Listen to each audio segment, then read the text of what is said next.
In the early days of a system, everything is simple. Service A calls service B over HTTP. But as you grow, those synchronous calls become a tangled web of dependencies. If service B is down, service A fails too. This is the distributed monolith problem. Enter Apache Kafka. The promise is beautiful: total decoupling. Instead of calling each other, services simply emit events to a central bus. Service A doesn't need to know service B exists. It just produces a user-created event and moves on. This asynchronous pattern promises infinite scale and architectural purity. But before you pull the trigger on a Kafka cluster, we need to talk about the hidden costs that come with moving from a simple request-response model to a distributed log. Because for many teams, Kafka isn't a solution. It's a complexity trap. Kafka is not just another library. It's a massive piece of infrastructure. Unlike a database that you can often set and forget, Kafka requires constant care. You aren't just managing brokers, you're managing Zookeeper or Croft for consensus. You're managing partition counts, replication factors, and retention policies. Then there's the schema tax. If service A changes the format of an event, service B breaks.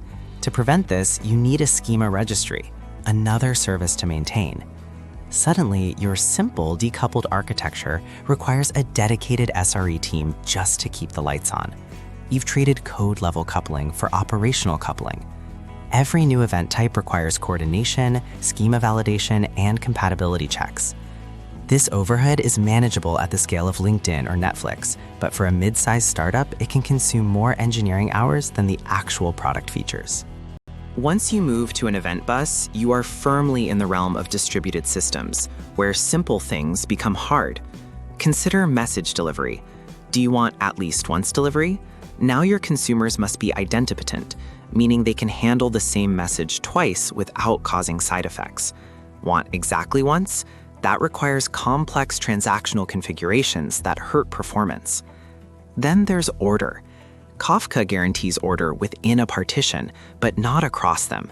If a user updates their profile and then deletes it, and those messages land in different partitions or are processed out of order, you might end up undeleting a user.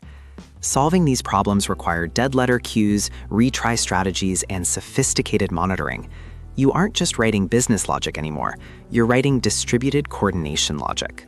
One of Kafka's most painful behaviors is the rebalance.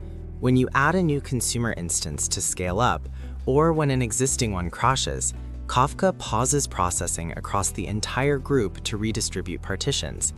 During this time, your message processing stops completely.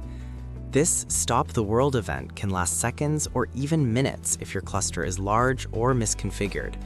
For latency-sensitive applications, this is a nightmare. You're trying to scale to handle load, but the very act of scaling causes a massive spike in lag.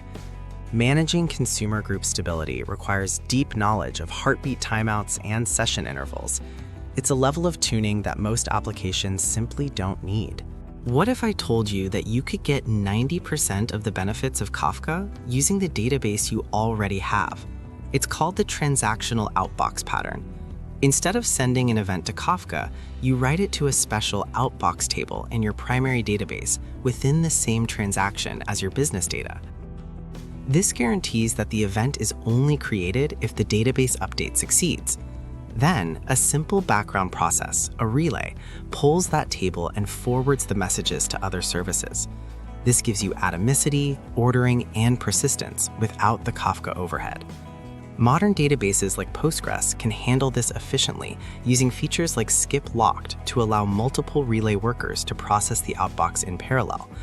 It's boring, it's reliable, and it fits within your existing backup and monitoring stack. Absolutely. You need Kafka when your event volume exceeds what a single database can handle.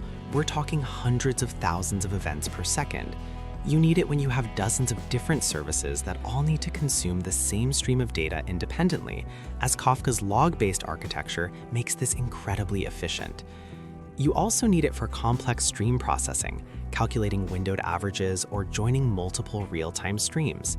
If you are building a real-time analytics engine or a massive scale activity feed, Kafka is your best friend. But for most business applications, where you're just trying to notify the email service that a payment succeeded, Kafka is like using a rocket ship to go to the grocery store.